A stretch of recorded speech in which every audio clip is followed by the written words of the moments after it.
Wala nang maraming paligoy-ligoy pa, diretso sa punto na. Maiksi lang ang komentaryo, pero diretso sa punto. Maraming kuro-kuro, may tiwali, may totoo. Dito, sa puntong diretso tayo. Punto, diretso. Ano bang pakulo nitong si Leandro Libesti Jr.? Anak ito ni Loren Legarda. Ang father nito, yung dating governor ng Batangas, yung nakasuhan ng murder kasi pinatay yung kanyang assistant, yung kanyang trusted na assistant na napatay niya. Nag-away sila, nagtalo sila. Nakulong siya pero naparol eh. Naparol. Nakalaya na. Si Leandro Libesti Sr., dating governor ng Batangas. Yun ang asawa ni Loren. O, anak nila itong si Leandro Libeste Jr. Hmm? Mayaman ito. Siyempre mayaman yung father nito, dating governor ba naman, saka maraming properties. Libeste. Hmm? Aside dyan, siyempre mayaman na rin si Loren.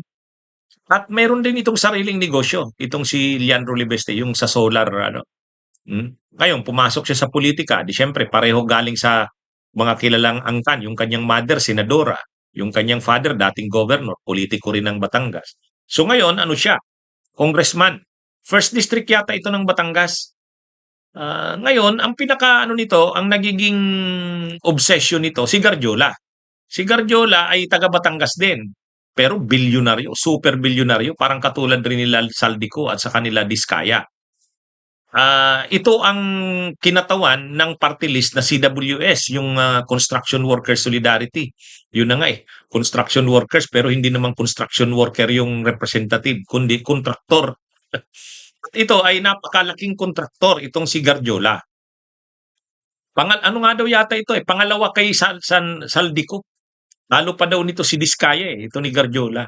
Mayroon itong mga mamahaling real estate property sa Amerika. Siyempre, ibig sabihin niya, napakayaman. Ngayon, ini-expose nito ni Legarda itong si Garjola. Tama naman yon.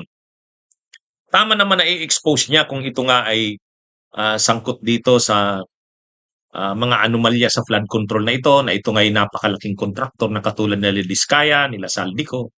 Tama naman yung ginagawa ni Leandro Libeste. Kaya lang ang problema dito, nung isang araw nakikita mo, nandun sila sa hall ng Congress. Hinahabol-habol niya tapos magsi-selfie siya. Siyempre iniiwasan siya ni Garjola. Ikaw ba naman matapos mo akong atakihin na inaano mo ako, sinisiraan mo ako sa Kongreso, sa media, tapos magsi-selfie ka. Di siyempre lumayo si Garjola. Hinabol pa rin patawa-tawa pa rin itong si Leandro Libeste. Alam nyo, mabait lang itong si Garjola eh.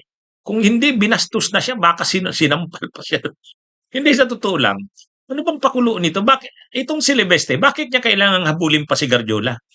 Mag-selfie. At bakit kailangan niya pa itong kausapin na kung talagang alam mo na corrupt itong si Garjola at ini-expose mo ito para managot, huwag ka nang maging plastic na magsi-selfie ka pa, hahabulin mo para makipagkwentuhan, kausapin. Ano yan hindi mo naman kailangan bastusin si Garjola, hindi mo naman kailangang awayin. Hindi mo naman kailangang anuhin. Pero dahil ini-expose mo.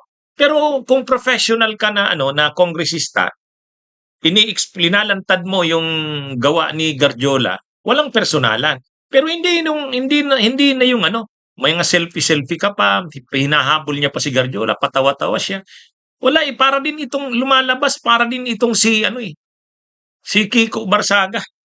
Sayang nung mga una, ko nga ito, pinagtatanggol ko ito, sabi ko yan, magaling itong anak ni Loren Legarda. Pero lately, ibang klase rin Pwede namang maging seryoso ka kasi seryosong bagay yung ginagawa niya. Ini-expose niya itong si Garjola matindi ang ginagawa niyang yan. Kahanga-hanga yung ginagawa niyang yan. Marami siyang data, datos na ini-expose niya ang DPWH, maganda yun. Pero ang